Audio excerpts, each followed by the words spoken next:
Hello, hello, good morning, and happy 4th of July to you all. Happy 4th. Welcome to This Date in History, also known as TDH. This show is all about the events that occurred to date in years past, both recognized by actual historians, but mainly things that we personally find intriguing enough for us to bring to you. The sources of this information comes from the Smart Device application, Today in History, What Happened Today in History, Historical Calendar, and on the website onthisday.com. For links to those sources, the music, and anything else potentially interesting, check the underbar of the description below. Anyway, I am A.O. Xander. Golden Loon. I thought you were going to go with a machete. That would be Meat Cleaver. Oh. Machete? Beaver Cleaver, not Betty Machete. Okay, I get it. Betty Machete? Actually, that's how I knew a former friend's name. Her name was Betty. And then, you correspondence in order to memorize, better. I knew Brooke, called her Babbling Brooke. Then we had Betty Machete, Anyway, today is Moon's Day, also known as Monday, 4th of July, July 4th, 2022. Starting us off in the year of 1187, the Battle of Hittin, Tiberius Saladin defeated Reynold of Chatillon. No idea what that is. No clue either. 1534, Christian III was elected King of Denmark and Norway in the town of Rye. That sounds kind of bready. Probably where bread came from. Yeah, rye bread. Not the rock group bread either. There was a rock group called bread? God. You youngins. What the heck? Are you trolling me or are you serious? I'm serious. Oh, wow. You never heard of bread? No. I mean, I've heard of toast, but... English muffin, perhaps. It's an English group. Okay. Bread goes in, toast comes out. Can't explain that. That's old, was that Tucker Carlson? No, that was Bill O'Reilly. For what? Like explaining something, and he just used a really bad analogy, and it became a meme for a while. I have no idea. Anyway, 1610, the Battle of Klushino occurred, in which King Sigmund III's Polish-Lithuanian Commonwealth Army defeated Russia and Sweden. Dang. Yeah, like a lot of these countries were on par with each other, and something I didn't, really know is that the concept of standing armies was not really a thing back in those days. Really? Yeah, so because... you just called the forces together. Yeah, well, mostly armies were just conscripted peasants. Yeah. Just like, hey, I have all these people on my land who work the farm, let me arm them with some swords and shit, because, being a knight was expensive. They had to buy their own armor and everything, so those were reserved to noblemen and everything. But when you talk about, the average, normal foot soldier of, these armies, they're just peasants. Well, back in the colonies, that's how they formed their armies. Yeah, well, that's why... Actually, they were called militias, not armies. Yeah. But that's probably why, in the movie The Patriot, Cornwallis is like, oh, an army of rabble and peasants, Yeah.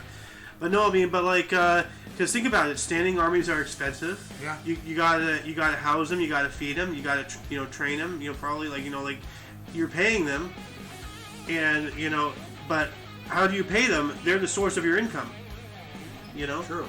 Yeah. True. So, yeah. Anyway, 1708, the Battle of Holokzion, Swedish King... Come ahead again, please. Holokzion. You try it better. No, I'll take your version. I like it better. Swedish King Charles XII defeated superior Russian force in a surprising victory.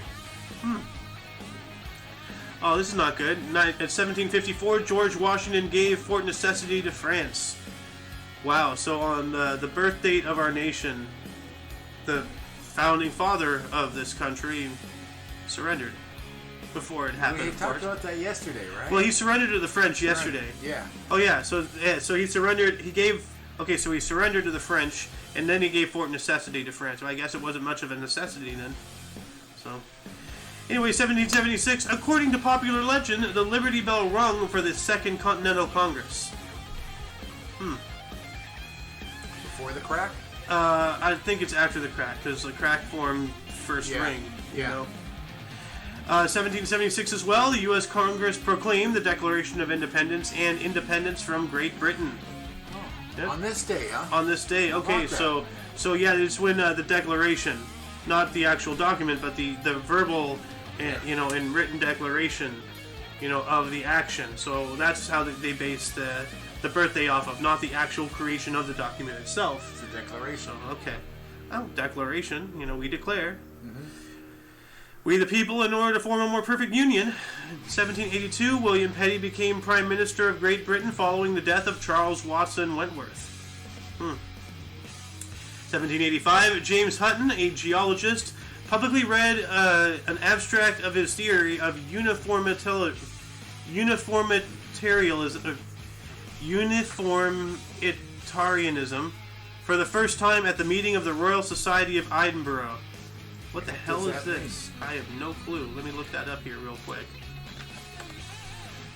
The theory that changes in the Earth's crust during geological history have resulted from the action of continuous and uniform processes. So tectonic movement. Okay. Alright. That's interesting. Yeah.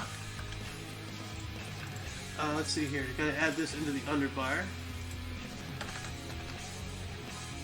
Yeah, that's a huge scientific, thing right there, Because the Earth is alive. It's constantly moving, Of course. 1803, there we go. 1803, the Louisiana Purchase was announced to the American people by President Thomas Jefferson. And you remember the size of the Louisiana Purchase? It was ridiculous. Yeah, huge. It's funny, it starts off as Louisiana, and then it's just like, woof. See? Here's Louisiana. It's not even all Louisiana. You just have this little boot, and then it's just like... I didn't realize it went all the way up into Canada. Yeah, no. It went all the way up into Canada, so we gave away some of our land to Canada. To do this line here. Yeah. There's like some treaty or something that we did.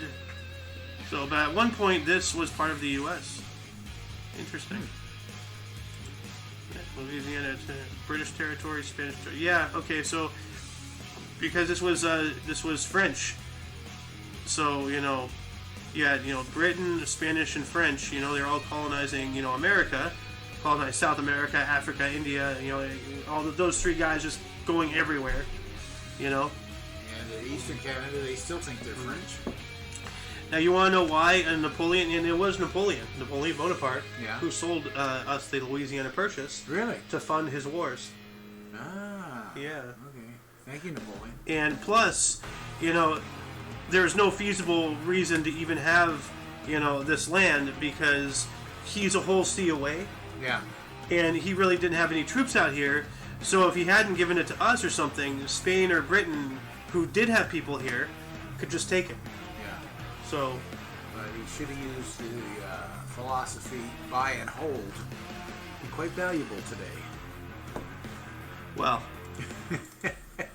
I think today would be a lot different had that been different. So, Anyway, 1819, William Herschel made the last telescopic observation of 1819 comet. Okay. 1826, past presidents Thomas Jefferson and John Adams both died on the 50th anniversary of the Declaration of Independence. Really? Whoa, that's weird. That is weird. I had no idea. Yeah, wow, what the hell? President John Quincy Adams called visible and palpable remarks of divine favor. So God took them. Like they got raptured, apparently. Wow, so that's interesting. Yeah, I can't think of a better day to die as an American, though, Well, especially when you've been a president. Yeah. 1845, Henry David Thoreau moved into his shack on Walden Pond. I remember reading about that. He was isolated and everything, and that's where he got a lot of his ideas and things like that. Interesting. 1855, in Brooklyn, New York, the first edition of Walt Whitman's book of poems, Leaves of Grass, was published. 1862, Charles Dodgson Lewis Carroll created Alice in Wonderland for Alice Liddell on a family boat trip on the River Isis, or the Thames, in Oxford. 1863, General Lee's army withdrew from Gettysburg. During the Civil War. 1881, Booker T. Washington established Tuskegee Institute in Alabama. Cool. Wasn't Booker T a blues singer? Booker T. Washington. Not Washington, but Booker T. Booker T. Just character. Let's see here. Booker T. Wrestler. No, that wasn't what I was thinking. Booker T. You said blues? Yeah. Booker T. Jones. Okay. Booker T. Jones? Yeah. Like. I just remember the Booker T part. He went by Booker T, I believe. Okay. Well, this might be him. Yeah. Green onions, time is right, everything is everything. Yeah, okay. Okay. The road from Memphis, potato hole. I love the old blues. 1884, the Statue of Liberty was presented to the U.S. in Paris. Yep. So, yep. Interestingly enough, though, the Statue of Liberty, it was actually like, it was like more of a throwaway gift from France because that was actually supposed to be exhibited with the Eiffel Tower. Oh. Yeah. And why wasn't it? Because for whatever reason, like I think it's because he didn't have it finished by the World's Fair. Oh. Okay. But like the inner scaffolding. Yeah. Who designed it? I don't know. Eiffel. Oh. Yeah. Oh, okay. I didn't know that. Yeah, Eiffel designed the inner scaffolding of the Statue of Liberty, and then I'm not sure if it was Eiffel as well, or if it was like an artist who then put the statue around it. Right. Anyway, 1887, future founder of Pakistan, Muhammad Ali Jinnah, began his studies at Sindhi Madrasatul Islam University in Karachi. 1901, William Howard Taft, our largest president, a former federal judge, was installed as first Governor General of the Philippines and declared amnesty for all insurgents who take an oath of allegiance.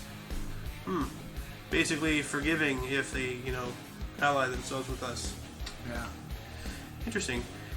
1902, civil government it was established in the Philippines by a proclamation from U.S. President Theodore Roosevelt, who offered a general amnesty to insurgents. Well, here we go again. Taft and Roosevelt both were giving them amnesty, just 1 year apart, on the same day. That's weird. That is weird. Yeah. This is why I love history. It can't be a coincidence. That had to be planned. Yeah. Well, like usually, they, Yeah. especially because like this is involving like Philippines as well, so maybe it's just like, hey, remember what we did last year? Well, hey, check it guess again, like round 2. 1905, Baseball Hall of Fame pitchers Rube Wendell of the A's and Cy Young of Boston match up in a 20-inning classic, Philadelphia winning 4-2. Here we go again, 20 innings. Jeez. Yeah. No, yeah. You were telling me the other day, like they there's like a law against that now or something. No, there's no law. They just they go by pitch count, and you're done at so many pitches, usually around the 6th or 7th inning. That's why it's virtually impossible for anybody to throw a perfect game anymore because you have to go with the whole 9 innings. Oh God, yeah. And that was done all the time in the Sandy Koufax era, and Drysdale era. Yeah. Moving on up into 1907, Canadian World Heavyweight Boxing Champion Tommy Burns knocks out Bill Squires of Australia in round 1 in Colma, California, his 6th title defense. Dang. Well, I don't want to be the 7th. This guy has a streak that I don't think I can break. 1907 as well, Wimbledon's men's tennis, Australian Norman Brooks became the first non-Englishman and left-hander to win Wimbledon, beating Arthur Gore 6-4, 6-2, 6-2. So I wonder if he's the first left-hander also. Let's look that up. First at Wimbledon, Yeah. First left-handed Wimbledon. Let's see here. Sir Norman Everett Brooks. And this was him. Yeah. Norman Brooks. Okay, so yeah. So they're right. First non-English and first lefty. Okay, I think they threw the lefty in there. Yeah. And left-hander. So I think the first non-Englishman and left-hander. Yeah. So, first left-hander. So yeah. English is confusing sometimes. Yeah. 1910, the fight of the century, Jack Johnson defeated James J. Jeffries by technical knockout in 15 in Reno, Nevada to retain his world heavyweight boxing title. Yep. 1911, Chicago White Sox pitcher Ed Walsh halted Ty Cobb's 40-game hitting streak as Cobb went 0 for 4 in a 7-3 win over the Detroit Tigers at Bennett Park. Oh, that's incredible. That's an interesting ball cap. I mean, that's pretty old. I know, but it's interesting, to see how clothes evolve, throughout the times. Look at the uniforms too. Yeah, it's just it's just really interesting how caps and hats used to look. 1917, troops of the Russian Provisional Government opened fire on protesters in Petrograd during the July days of unrest. Russia. Yeah. Yep. Red October. Red October. Oh, isn't there a movie named that? Yeah. Sean Connery. 1918, Ottoman Sultan Mehmed VI ascended to the throne. 1919, in the year 1919, Jack Dempsey defeated champion Jess Willard, retired in third round in Toledo, Ohio for World Heavyweight Championship. 1927, Sukarno and friends from the pro-Indonesian Independence Party, the PNI, Perserikatan Nasional Indonesia in Batavia, Dutch East Indies. I want a fez. I'm sitting here talking about hats. I'm just thinking about how this used to actually be a style. Yeah. And then he has a fez. I've always wanted a fez. You know how I am with hats. Didn't you have one at one time? No, I've never had a fez. Okay. No. Moving on up into 1930, during the Wimbledon women's tennis, Helen Mooney won her 4th straight Wimbledon singles, beating fellow American or U.S. Elizabeth Ryan 6-2, 6-2. 2 years later, in 1932, Don Bradman scored a North American record at 260 versus Western Ontario in Guelph during Australian cricket team's Goodwill Tour of North America. Guelph, what a name! It sounds like like if you spell the noise of throwing up, Guelph, it's like how do you spell bleh, Guelph. It's kind of like squab. Place to go puke. Is that what you're telling me? 1934. No offense to anybody in Guelph. Just like you're in an unfortunate area. Move. But change your name, please. Yeah. 1934. By the way, did you know there's a town called Swastika in Canada? No. Yeah, straight up just swastika. What the hell? 1934, Hungarian physicist Leo Szilard patented the chain reaction design for the atomic bomb. Oh shit. Man. 1934. Jeez. 5 years later, 1939, Lou Gehrig was the first MLB player to have his number, the 4, retired on his Appreciation Day at Yankee Stadium, making the iconic Luckiest Man speech. I am the luckiest man on the face of the earth. You forgot the echoing. I. Yeah. 1941, Howard Florey and Norman Heatley met for the first time. 11 days later, they successfully recreated penicillin. Damn. So yeah, thank you. Yeah. Big thank you to this guy. Yeah, I think I told you, I talked about this earlier. I think on the show, actually. I'm not sure if I talked to you about this, but penicillin, it had played a huge part in the Normandy invasion. Because all the people who got shot and all the wounded and everything, they had penicillin, and it was World War II that really made penicillin important. Yeah. Because, we had it, but it didn't really, it's the wonder drug, but it didn't really catch on and didn't gain significance really until after World War II. Well, they really saw what it could do. Yeah. Saved a lot of people's lives. Yeah, hundreds of thousands of people on Normandy alone. Yeah. So, 1942, siege of Sevastopol ended with the surrender of Soviet forces and after a massive German bombing raid that left just 11 city buildings undamaged. Jesus! A whole city, just 11 buildings left. Pretty sad. Crazy. And you want to know something more crazy? Like all those bombings, and stuff, during World War II, all those, we dropped more munitions in Vietnam. We dropped more munitions in Vietnam than all the bombs that were used in the entirety of World War II. Yeah, I've heard that before. Yeah. So, you think about all the devastation all across Europe. We did more than that in Vietnam. And we still lost. Pathetic.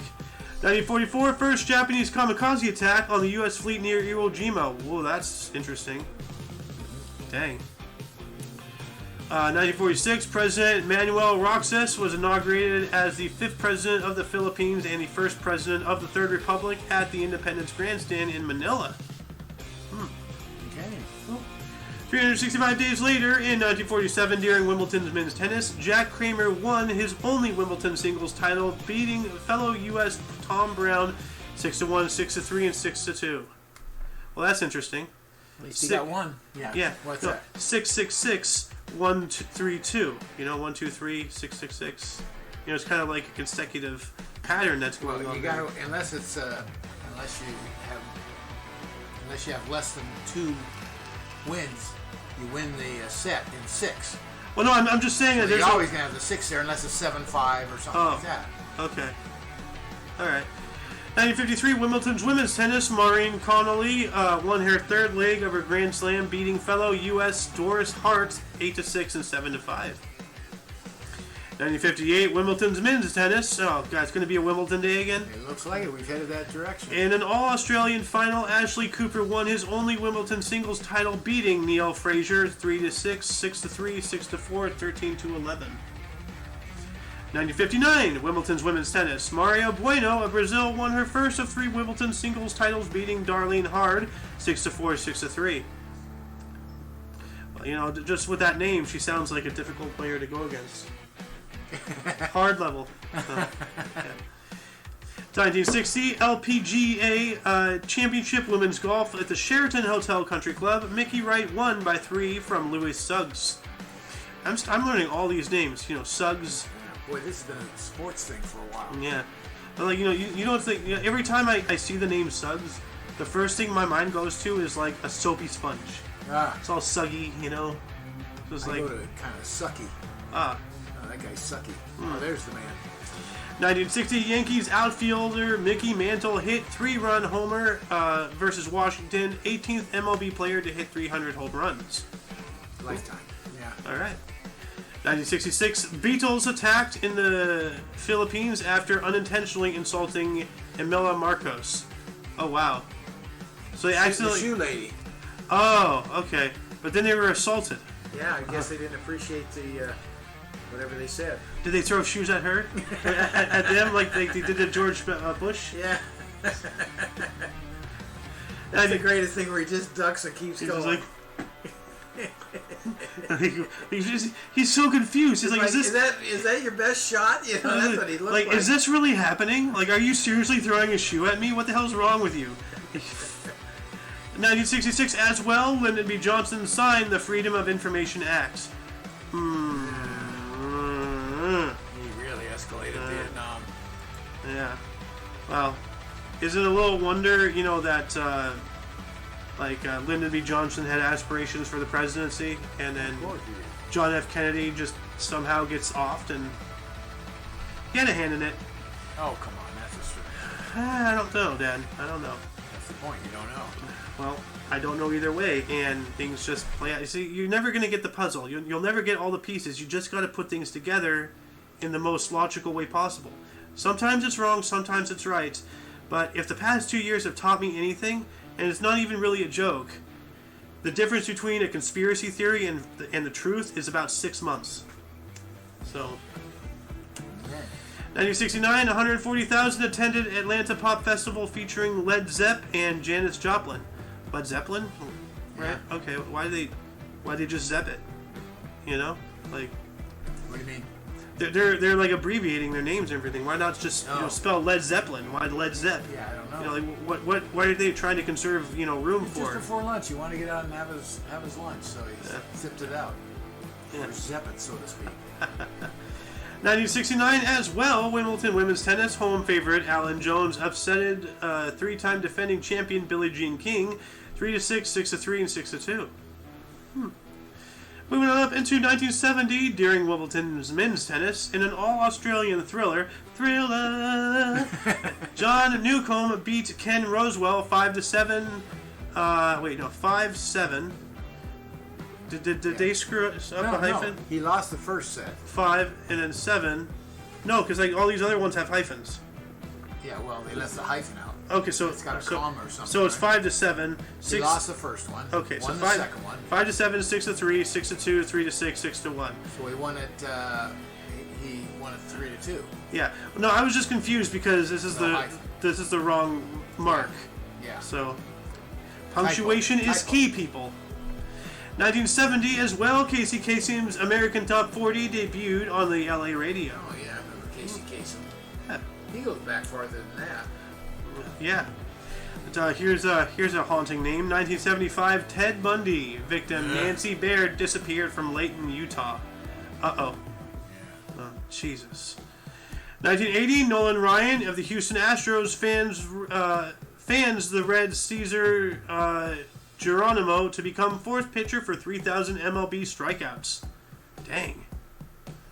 1980 as well, Wimbledon's women's tennis, Australian Yvonne Goolagong. It's like a gong made of goo. Goolagong, you know. Anyway, they defeated Chris Evert 6-1 and 7-3 for her third Wimbledon singles crown. 1 year later, in 1981, Wimbledon's men's tennis, John McEnroe ended Bjorn Borg's streak of 5 straight Wimbledon titles with a famous 4-6, 7-6, 7-6, 6-4 victory for Bjorg. 365 days later, in 1982, here you go again, in Canada, Open Women's Golf, Peter Jackson Classic at the St. George's Country Club. Sandra Haney won by 1 shot from Beth Daniel. Dang. Amazing it didn't get rained out or something. Huh. They always get rain. 1982 as well. Wimbledon men's tennis in an all-U.S. Classic final. Jimmy Connors defeated John McEnroe 3-6, 6-3, 6-7, 7-6, 6-4 for his second and final Wimbledon title. I'm getting really tired of saying Wimbledon and title. Yeah. 1983, New York Yankee pitcher Dave Righetti no-hits the Boston Red Sox 4-0 at Yankee Stadium. Yeah, that's the face I make too. Not bad. Actually, pretty damn good. Moving on up into 1984, New York Yankees pitcher Phil Niekro, that's a bad name, struck out Larry Parrish of the Texas Rangers to become the 9th player to reach the 3,000 MLB strikeout milestone. Cool. Last one before double digits. 1986, Farm Aid 2 benefit concert held in Manor, Texas. Performers included Willie Nelson, John Mellencamp, Neil Young, Waylon Jennings, Bob Dylan, The Beach Boys, Nicolette Larson, Los Lobos, and Steve Earle. Great ones in there, Yeah. I tell you. I recognize a lot of those names. Yeah. This guy here basically is a male Karen. Remember he was getting all pissed off. He's like, "Oh, I'm going to pull my stuff from Spotify if you don't ban him or whatever." Yeah. Yeah. That was as if he's relevant anymore. Neil Young. Well, he is relevant, but I mean... Well, he thought he had more pull. Yeah, he was going against Joe Rogan. Yeah. Yeah. Who has 1 million plus or whatever it is subscribed. They're not going to listen to him. What a lunatic. He really... pull his songs, not allow him to be played on his, on his deal. Yeah. It's like, bro, you want to disagree with him, fine, but you're just shooting yourself Still in the love foot. his music, though. Yeah. But yeah, no, anyway, moving up into 1987, Wimbledon women's tennis, Martina Navratilova earned 8th Wimbledon singles with a match or title with a 7-5, 6-3 win over Steffi Graf. Wow, I just had a muffin, mental. Blah, my brain. 1987 as well, Nazi Klaus Barbie. Hey, we know about Barbie, the Barbie Museum. Yeah. From Rat Race. Let's go to the Barbie Museum. Rat Race, right? Yeah. And they were all Jews, and there's just a look of horror on his face. Yeah. And then they ended up stealing his Mercedes-Benz. The Butcher of Lyon was sentenced to life imprisonment in France. Good. So, yeah. 1988, Wimbledon men's tennis. Stefan Edberg of Sweden won the first of 2 Wimbledon singles titles, beating Boris Becker. Yeah. I went to Boris Bjorn. Okay. I see BB, but I don't have little dots over the J. Boris Becker. Boris Becker, 4-6, 7-6, 6-4, 6-2 in a rain-affected final. You're right, they do always have rain. 1988, after a poor start to the season, Kansas City Royals released Dan Quisenberry a record 5-time Al saves leader. American League. Oh, yeah, American League. Okay. Saves leader. In other words, he is probably a closer. He comes in the 8th or 9th inning, most likely the 9th, and closes the game. They call it a saver, but now they call it a closer. 1989, 14-year-old actress Drew Barrymore attempted suicide. Whoa. Damn, I did not know that. Not either. That shouldn't even be reported, but yeah, really, like, you know, that's her personal shit. Why? That's not right. That's just not right. 1992, Wimbledon women's tennis. Steffi Graf won her 4th of 7 Wimbledon singles titles, outclassing Monica Seles 6-2, 6-1. 1993, Wimbledon's men's tennis. Pete Sampras defeated fellow U.S. Jim Courier 7-6, 7-6, 3-6, 6-3 for his first of 7 Wimbledon titles. Yeah, he won a bunch. 7. There we go. Not 8. 7. I try to have like my fingers, you know, do Roman numerals. You have 5 on one hand? I had 4. I was trying to do 4 and 3. Okay, because it looked like you had 5 and 3 and call it a 7. No, that's 8. Yeah, kind of got that. I wouldn't go. What's No, I was doing 4 and 4, so which is also 8. 1998 Wimbledon women's tennis. Czech Jana Novotná defeated Nathalie Tauziat of France 6-4 and 7-6 for her first and only Grand Slam singles title. Man, you know, with Wimbledon. like, yeah. Well, here we go. 1999 South Korean defending champion Si Pak won the most crowded playoff in LPGA history, 6, in the Jamie Farr Kroger Classic. Does that mean only 6 people were in the audience? No.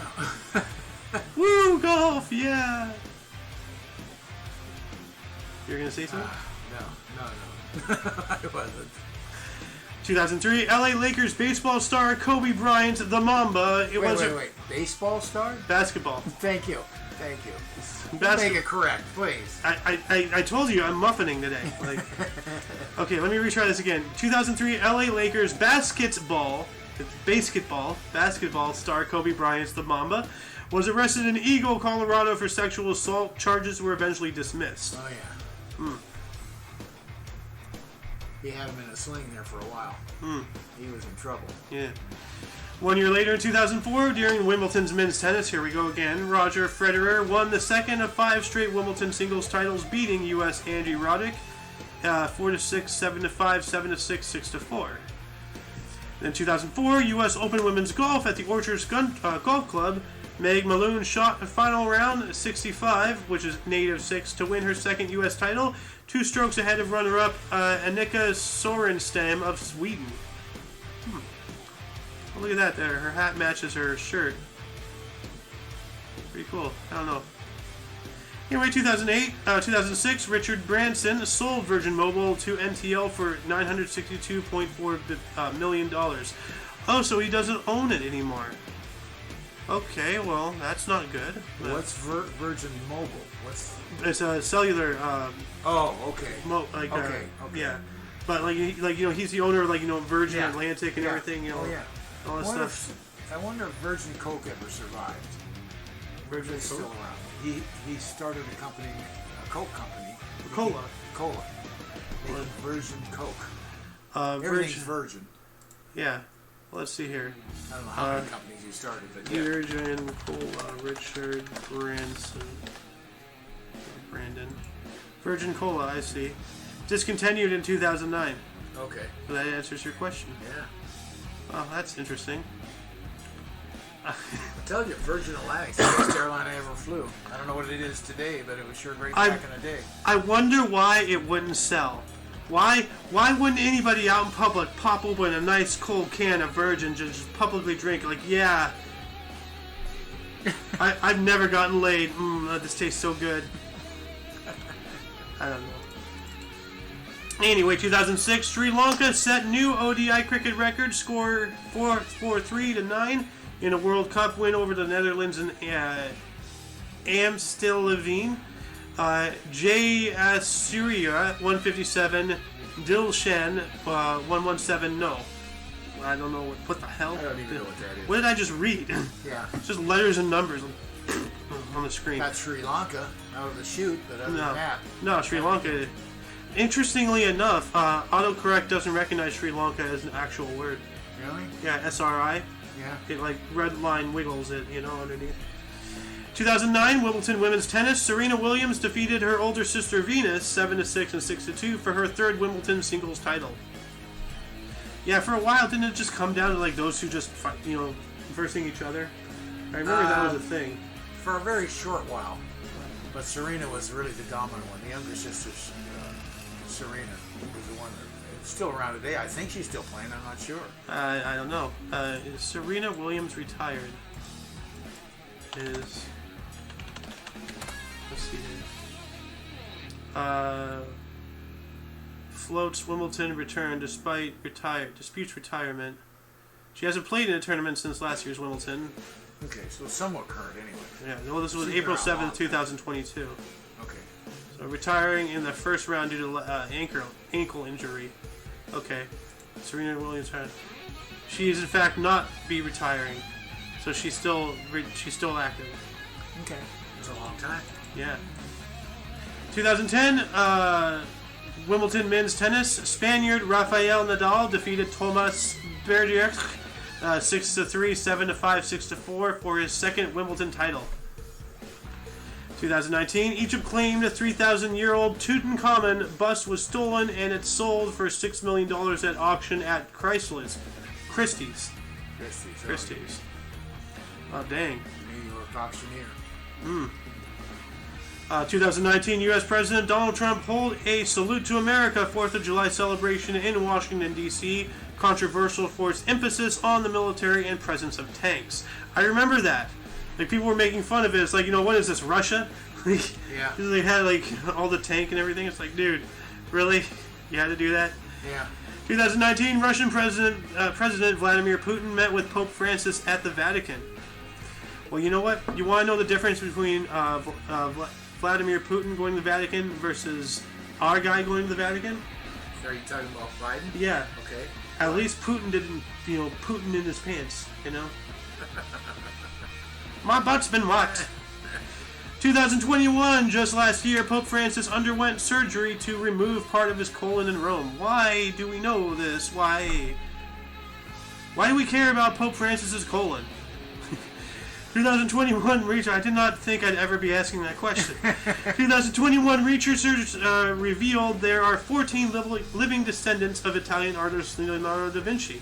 Well, that's cool. Yeah. It's really cool. Yeah. So that means that geeks and dweebs, there's hope for us. We can get laid. If he can get some action, so can we. There's hope.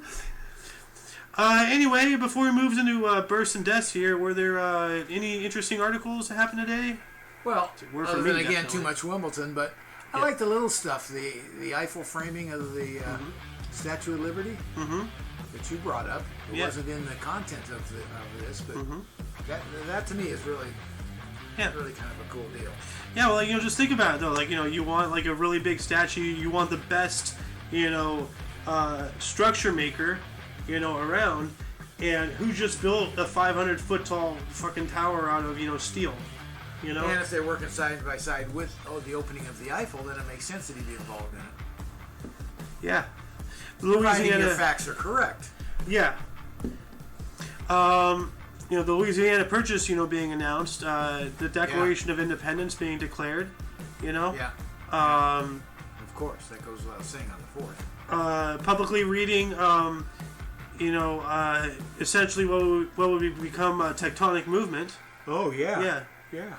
None of these are things that happened, that were discovered. These are just things that were released informationally. Well, discovering the tectonic plates is a reasonably early discovery.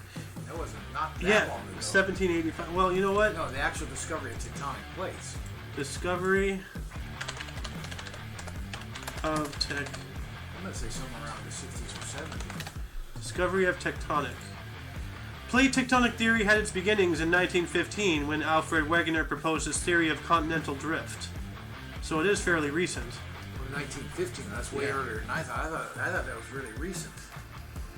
Maybe when they proved the theory, I don't know. No. Well, he proposed that the continents plowed through crust of ocean basins, which would explain why the outlines of many coastlines like South America and Africa look like they fit together like a puzzle. Yeah. Because they did. Yeah. Pangea. So, anyway, And how about you? You know, any articles get your attention, guys? You know, leave a comment in the the comment section, whatever it's called. Anyway, going on into burst, starting us off in 1804, Nathaniel Hawthorne. That's a name I recognize. An American author, House of Seven Gables, and The Scarlet Letter. He was born in Salem, Massachusetts, dying in 1864. The witch town. I wonder if he knew any witches. Probably. He might have been a warlock. 1807, Giuseppe Garibaldi was an Italian general and nationalist Risorgimento who helped unify Italy. He was born in Nice. He was during the First French Empire, dying in 1882. So yeah, oh wow, he was a Frenchman and he united Italy. So Giuseppe. A Frenchman named Giuseppe? Giuseppe. Giuseppe Garibaldi. Doesn't sound like a Frenchman. No, You know what you said? yeah, well, he was born in Nice, First French Empire. But he might have been of Italian descent. Well, he was an Italian general. Yeah. Well, maybe he just moved to Italy. I don't know. He unified Italy. I wasn't there. Okay? You might have been. I was. Yeah. Anyway, 1826, Stephen Foster was an American composer of Oh, Susanna and Swain River, born in Lawrenceville, Pennsylvania, dying in the year of 1864. That's Swanee River. Oh, Swanee River. I'm sorry. Why not? Why double E? Why not EY or something? Swanee. I wasn't there. Are you sure? 1847, James Anthony Bailey was born on this date. He was the American circus ringmaster and showman, Barnum and Bailey. Born in Detroit, Michigan, dying in 1906. Yeah, Barnum and Bailey, James Anthony Bailey. Yep. Three-ring circus. 1872, Calvin Coolidge. Favorite president. The Silent Cal. 30th U.S. President, Republican Party, serving from 1923 to 29. He was born in Plymouth Notch, Vermont, dying in 1933. Yeah, he is my favorite president. 1883, Rube Goldberg. Here's a really interesting guy. A American cartoonist who made the easy, outrageously difficult Pulitzer Prize 1941. Born in San Francisco, California, dying in 1970. You ever heard of like a Rube Goldberg device? This is the guy. You know, you have for example, go after this show, of course, search on YouTube, Family Guy breakfast machine. That's essentially a Rube Goldberg device. That's why it says he made the easy outrageously difficult. Yeah. You know, take something easy and make it crazy. Essentially, he was a one-man government. Yeah, there you go. Same attitude as government, anyways. Yep. 1898, Gertrude Lawrence was an English actress, Mimi, and Rembrandt, and a musical performer, born in London, dying in 1952. I wonder if they called her Gertie. Gertie, probably. Sturdy Gertie? I don't know.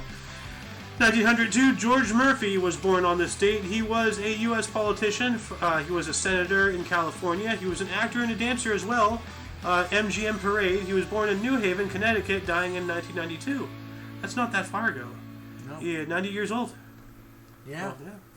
1902 as well, we have Meyer Lansky, a Polish-born U.S. mobster known as the Mob's Accountant. He was born in Grondo, Russian Empire, dying in 1983. Ooh, look at that face. Yeah. Gloria Stewart was born on this date in 1910. She was an actress in Titanic. Oh, she was the old lady. I'm trying to remember her. The old lady, like Rose in Titanic. I don't remember. With Leonardo DiCaprio. Well, I know. He is in it. Hold on a I second. remember her, though. Old. Obviously, it's a long time ago since I've seen the movie. I just don't remember all the characters. This lady. Okay. Yeah. She was... she's the one that survived. Yeah, she was You Rose. didn't know. Yeah, she Yeah. was Rose. Yeah. You would have said Rose, yeah. I said she was old Rose. Oh, you did? Okay. Yeah, I think. I don't know. But yeah, she was in the... Well, who else would because she was born in 1910. Yeah. Titanic is fairly recent, so she'd be old. Yeah. There's only one old person in the whole movie. Who could it be? But she was at the tail end. That's why I couldn't picture her. No, she was at the beginning. She was? Yeah, at the beginning. They were talking with her and everything, and then they That's did right. all the Then flashbacks. then they go into the story. They go back and She's forth, actually. Beginning. Yeah. Yeah. When they're doing the dive and looking for it. Yeah. And it's awesome. She throws the thing back in the water at the end. Actually, I'm going to talk to you after the show about that. Like, there's this whole theory, and I agree with it, that Rose was just the most awful human being. Because, like, think about it. Like, they had that whole expedition to find that jewel, and she knew it, knowing that she had it with her. Yeah. And then she wasted all of their time and money, and then she throws it into the ocean. What a bitch. True. Anyway, she was the founder of the Screen Actors Guild. Oh, wow. I did not know that. Didn't know that either. Wow, that's impressive. Especially, like, you know, for the fact that, there's never women representation. Bro, she founded the Screen Actors Guild. I wonder what year it was founded then. She was born in Santa Monica, California. Here we go. Died in 2010, unfortunately. Let's see here. Screen Actors...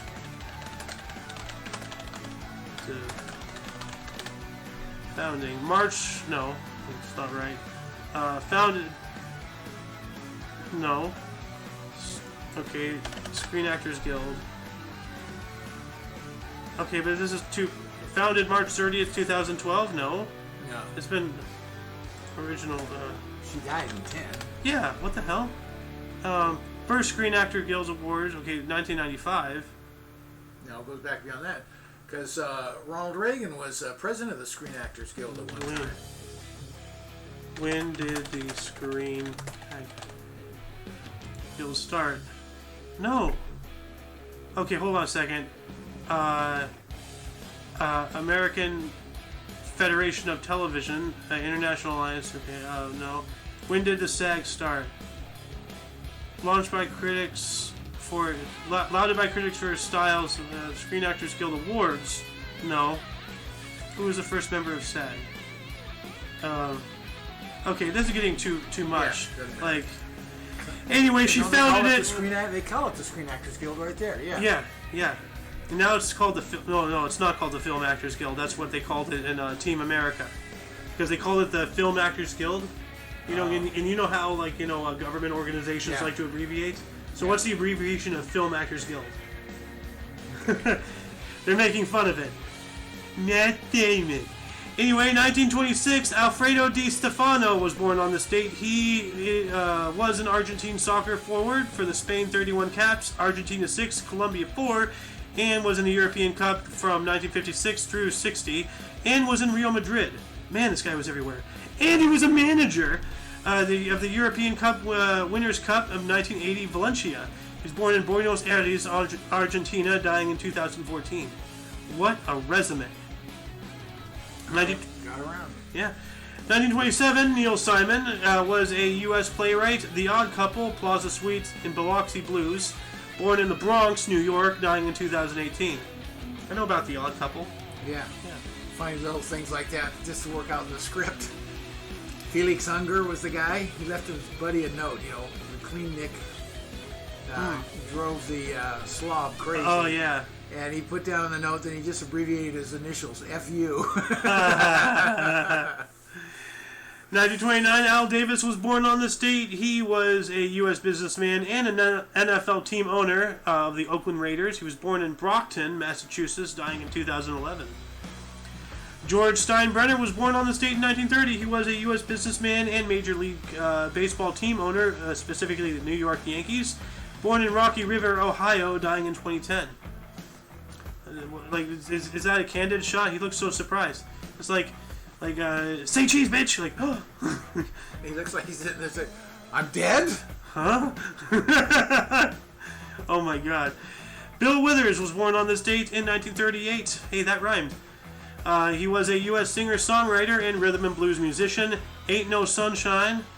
Ain't No Sunshine when you're gone. That one? Yeah. Yeah. And then Lean on Me. You're killing it, but yeah. Well, I'm no singer, so we know that. You just proved it. He was born in Slab Fork. What a name, Slab Fork, really? West Virginia, dying in 2020. Well, that was recent. Yeah. Anyway, 1943, Gerard Michael Rivera, a U.S. news personality, 2020, and Geraldo was born in New York City, New York. Yeah, isn't he the idiot who drew up the battle plan in the sand on live TV during they busted a big Operation time Enduring Freedom or something go. like? Yeah. He didn't he God. just showed them where they were heading and going in. He didn't think it through. That's all you need. That's all you need. No, he got hammered for that. Yeah. He's a great patriot. 1963, actually, no, like, wasn't there a time where he, like attacked somebody verbally, like, called them, like, an idiot or something? Or, He's attacked a lot of people. Dang. 1963, Henry Leconte is a French tennis player, the French Open finalist in 1988. He was born in Liliers, France. And, Post Malone. Oh, hey, interesting, Post Malone. 1995, his actual name is Austin Richard Post. He is a U.S. singer and songwriter, Stoney, born in Syracuse, New York. And moving on into the deaths, starting us off in the year 1826, John Adams, second U.S. president, serving from 1797 through 1801, died at the age of 90. That's right. Remember these two died at the same time? Yeah. 1826 as well, Thomas Jefferson. He was the third president of the U.S., serving from 1801 through 109. He died at 83. James Monroe died on this date in 1831. Wow, all these big names. A fifth U.S. president. So now we have 3 presidents dying. Yeah. So that is weird. 1817 through 25 is the years he served. Why did he get a mention up above? Because he died 5 years after these two. These two died on the same year. True. So, same day. Same day, same year. Yeah. And then 5 years later, James Monroe went. Okay. So, true. It would just be weird to be like, oh, by the way, 5 years later, James Monroe dies. Like, okay, you know. On the same day. On the same day. That would be, you know, interesting. Yeah. But now you're just adding facts for the sake of adding facts, you know. Anyway, he was the 5th U.S. president, serving from 1817 through 25. He died of heart failure and tuberculosis at 73. Dang. TV. 1840, Carl Ferdinand von Graeff was no longer among the living by the end of this date in history. German surgeon who helped create modern plastic surgery died at the age of 53. Oh, dang. Plastic surgery all the way back then. Huh. I do remember seeing, like, you know, really old, you know, plastic surgery things, like, because think about it, like, during the First World War, all the people who, like, you know, got shit blown, like, you know, pieces of their head missing and stuff, you know, still alive, you know, and stuff, like, you know, you can live with half your jaw, you know, but you don't want to go around with this big old flow, you know, so, you know, you get, like, an apparatus. Well, you know, the first tummy tuck he did, the cleavage on the chin, it wasn't, it was the belly button. Get a dead fan look.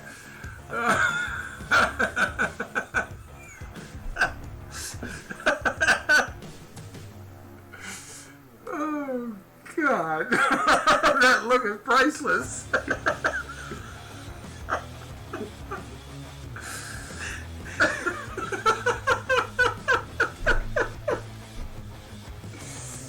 The joke was lousy, but the look was priceless. I don't even know what you said. Tummy tuck. Okay.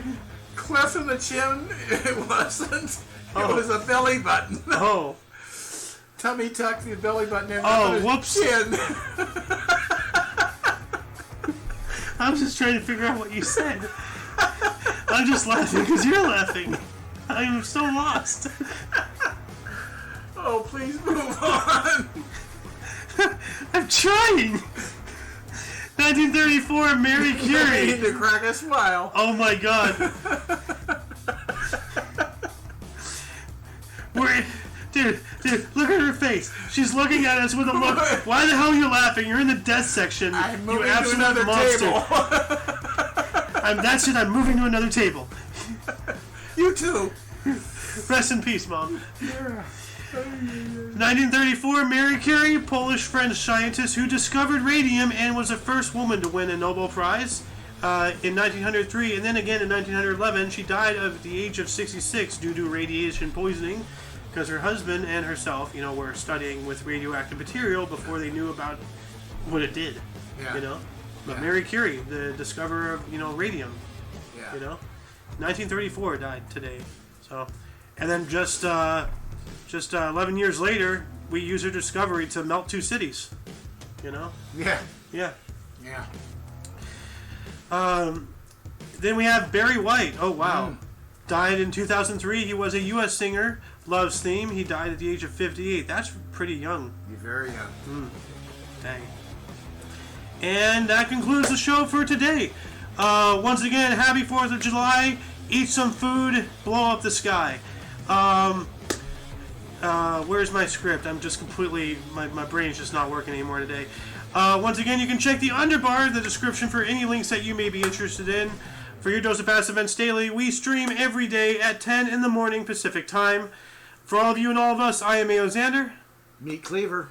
Yeah, there we go. Finally. And you are you. And until you catch us tomorrow, don't forget to look right and left at every intersection, rate 5 thumbs, and subscribe. Until then, toodles! Let's go, Brandon. Let's go, Brandon. Happy 4th of July.